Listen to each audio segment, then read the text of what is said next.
अल्पेश नाम का एक बैल रहता है। अल्पेश बैल एक नाव चलाता है और लोगों को यहाँ से वहाँ छोड़ने के थोड़े से पैसे लेता है। ऐसे उसका घर का परिवार अच्छे से चल रहा था और आने जाने वाले लोग भी सुकून से सफर कर पा रहे थे।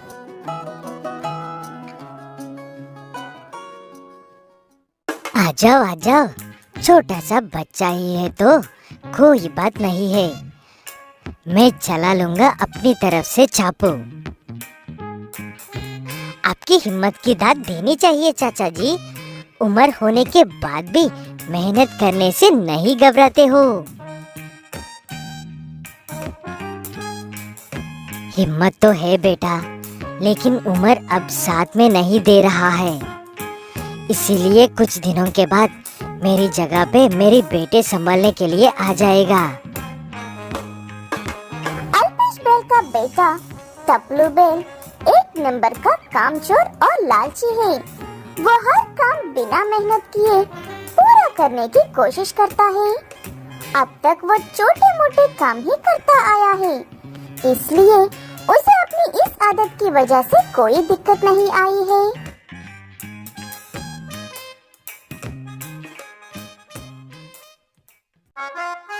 अरे अब क्यों चिंता कर रहे हो पापा? मैं हूँ ना इस व्यापार को समंदर के गहरों में लेकर जाने के लिए। देखना, एक दिन सबकी जुबान पर सिर्फ टपलू नाम का ही होगा। ऐसे टपलू बैल बड़े जोश में 2 दिन तक चप्पू चलाने के बाद तीसरे दिन मेहनत से हार मान लेता है और काम से बचाने का उपाय सोचने लगता है। तभी टपलू बैल को पानी के ऊपर तैरा हुआ गुब्बारा नजर आता है।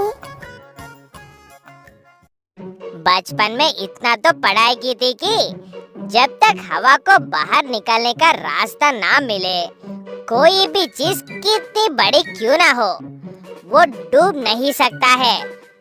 तो फिर बेकार में ये चप्पू क्यों चलाऊं मैं?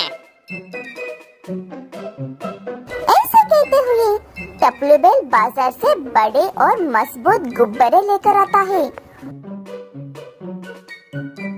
और नाव चलाने वाला काम बंद करके लोगों को गुब्बारे में बैठाकर हवा भरने लगता है और उनसे उसके ढेर सारे पैसे भी लेता है। लोगों को वो बड़े गुब्बारों में सफर करना अच्छा लग रहा था, इसलिए कोई काम ना होने पर भी उसमें घूमने के लिए आ रहे थे। ऐसे टपलू खूब पैसे कमा रहा था, लेकिन उसकी लालच को ये मंजूर नहीं था।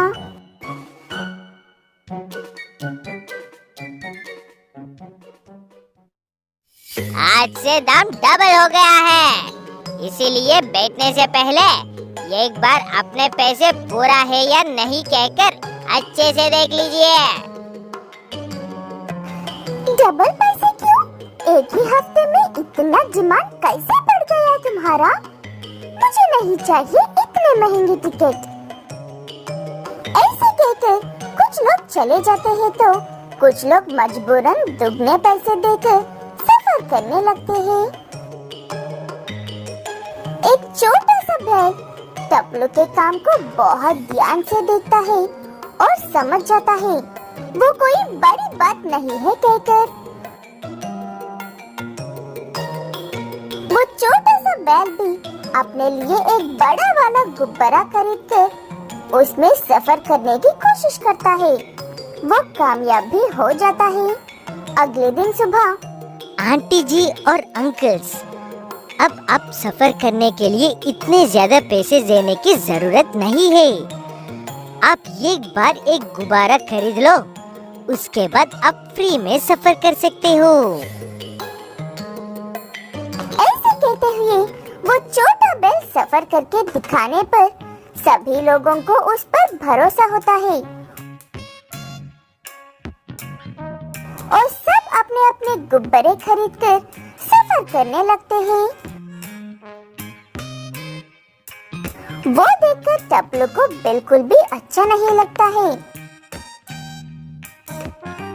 अच्छा, तो ये मुझसे होशियारी कर रहे हैं। इन्हें कैसे सबक सिखाना चाहिए मुझे अच्छे से पता है। अब दिखाता हूँ मैं इन्हें। ऐसे कहते हुए टपलू बेल एक रिमोट कंट्रोल फिश खरीद कर लेकर आता है और पानी के बीच में पहुंचने हुए लोगों के गुब्बारों को अपनी उस मछली की मदद से पंचर कर देता है और लोग वहीं पर डूबकर तैरने लगते हैं। ये कैसे हो गया है? मेरा गुब्बारा कैसे फट गया? पानी ठंडा है, मुझे किनारे पर पहुंचना होगा। ऐसे एक एक करके सभी लोग तैरकर वापस आने लगते हैं।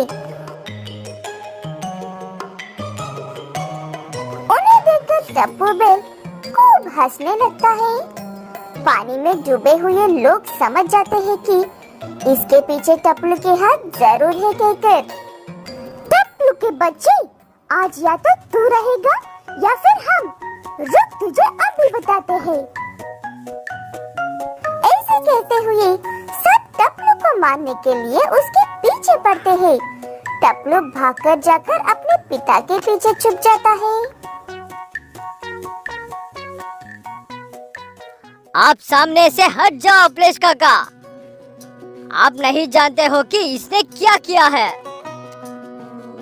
अल्पेश बेल सबका गुस्सा शांत करवाकर सबकी बात ध्यान से सुनता है और अपने बेटे की तरफ से सबसे माफी मांगकर गुब्बारे वाला सफर खतरनाक हो सकता है, इसलिए नाव में ही सफर करने को कहता है।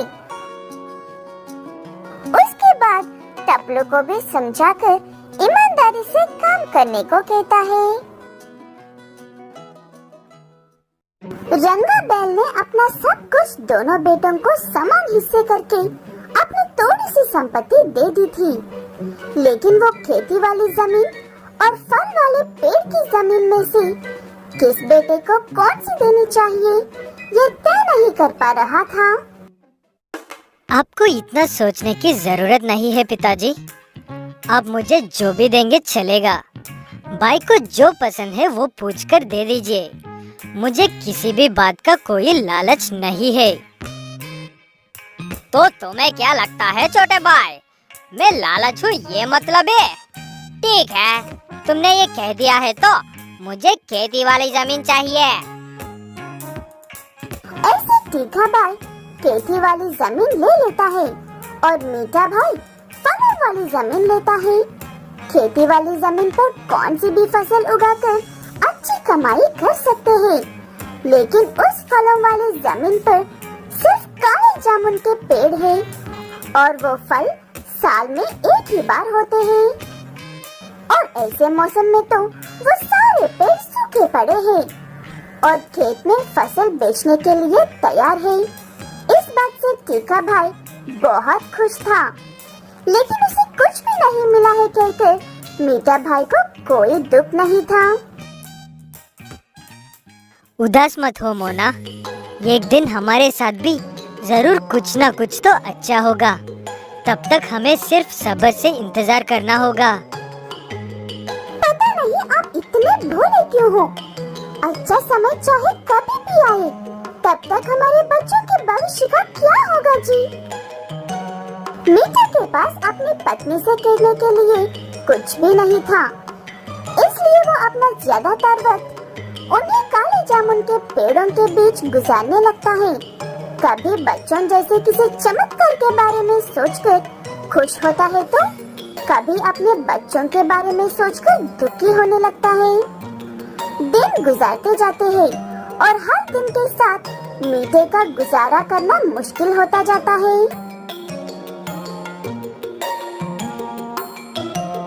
ऐसे हाथ पर हाथ रखकर बैठने से एक एक करके सभी लोग भूखे मर जाएंगे।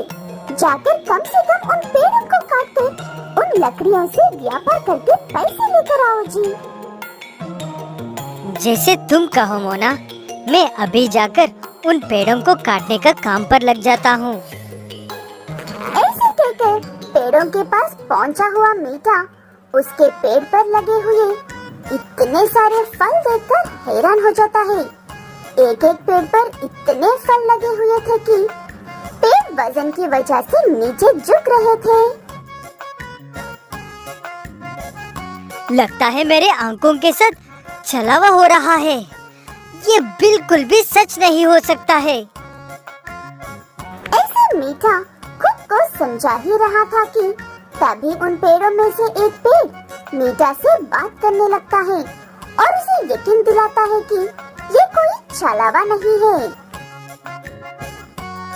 तुम्हारी आंखें जो देख रही है वो सच है मीठा भाई। ये तुम्हारे अच्छा और सब्र का फल है। इन्हें जितना चाहे खाओ और व्यापार कर लो। ये फल जब तक इस पेड़ पर लगे हुए हैं तब तक इन्हें तुम्हारे अलावा और कोई नहीं देख सकता है। सब सुरक्षित है। मीठे को अब भी यकीन नहीं हो रहा था, फिर भी वो कुछ फल तोड़कर अपने घर लेकर जाता है। वो देखकर जब मोना उससे सवाल करती है तब मीठे को यकीन होता है। मुझे विश्वास नहीं हो रहा था मोना, लेकिन अब तुम्हारे कहने के बाद मुझे अब पूरा यकीन हो गया है। ऐसे कहते हुए मीठा अपनी पत्नी को सारी बात बताता है। उसके बाद बाजार में ले जाकर ढेर सारे काले जामुन बेच कर आता है। मीठा चाहे कितने भी फल क्यों ना तोड़ ले, वो कम ही नहीं हो रहे थे। इस वजह से मीठा कुछ ही दिनों में अपनी आर्थिक स्थिति ठीक करके खुश रह रहा था। वो देखकर टीके बाई और उसकी पत्नी को कुछ हजम नहीं हो रहा था। तुम्हें तो कहा था कि सब कुछ वो काम में आएगा, वो तुमने ले लिया है और अपने भाई को बेकार जमीन और कचरा दिया है, तो फिर वो आज इतनी अच्छी जिंदगी कैसे जी रहा है? कहाँ से आ रहे हैं उसे वो पैसे? कहीं उसे उन काला जामुन के पेड़ों के बीच कोई खजाना तो नहीं मिला है ना? शायद हो सकता है। अगर ऐसा सच में हुआ तो मैं अपने हिस्सा लेकर ही वापस आऊंगा। अगर ना माने तो सारा ही वूटा ले आऊंगा। ऐसे कहते हुए टीका भाई मीठा भाई से खजाने का हिस्सा लेने के लिए जाता है, लेकिन उसके घर में काले जामुन के अलावा और कुछ भी नहीं था। वो देखकर क्या कहना चाहिए कुछ भी समझ में नहीं आता है टीके को। कुछ नहीं भाई, बस यूं ही गुजर रहा तो सोचा मिल लो। मुझे थोड़ा सा अफसोस और खुशी है। ये मत पूछना क्यों। आगे से मैं भी ईमानदार बनने की कोशिश करूँगा।